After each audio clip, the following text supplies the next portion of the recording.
Yo, what is going on, guys? It's Lucas here, and today I have a different type of video. Now, today's video is on 4 different types of scammers there are in the Csgo community and the methods they use. Before I begin, guys, first off, I'm so sorry I haven't uploaded in a while. I've just been extremely busy at school right now, and I hope you guys understand. Be sure to, guys, check out my Twitter, because I can keep you guys up to date there, and as well I have a Twitch, guys. I'll be planning to use that more often. Both links there will be in the description below. Now, without further ado, guys, let's get right into this video. Now, the first type of scammer is the impersonator. If you have seen my scamming video where 2 people try to scam me, you'll have an idea of what impersonators are.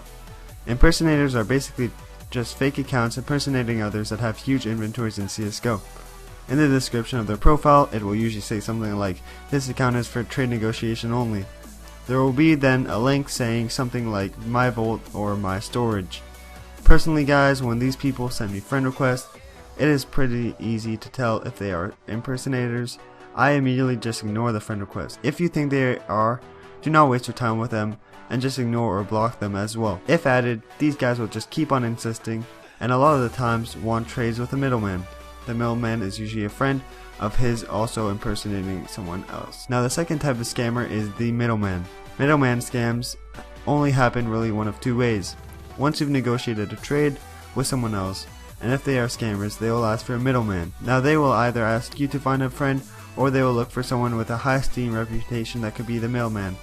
Once a middleman is established, they will ask you to trade your items to the middleman. If the middleman is someone neither of you know, and has a high esteem reputation, the scammer's friend will usually impersonate them instead of being in contact with the real middleman.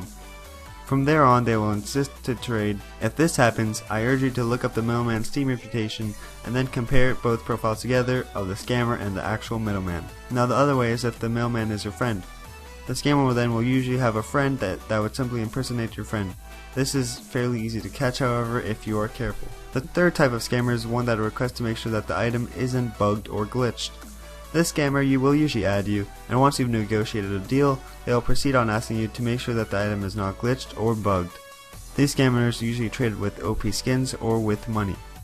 They will ask you to find a friend so that you can give them the item to make sure it is not bugged or glitched. Once you give the item to your friend, the scammer will have a friend impersonating you. The impersonator will send them a trade offer or request to trade with your friend.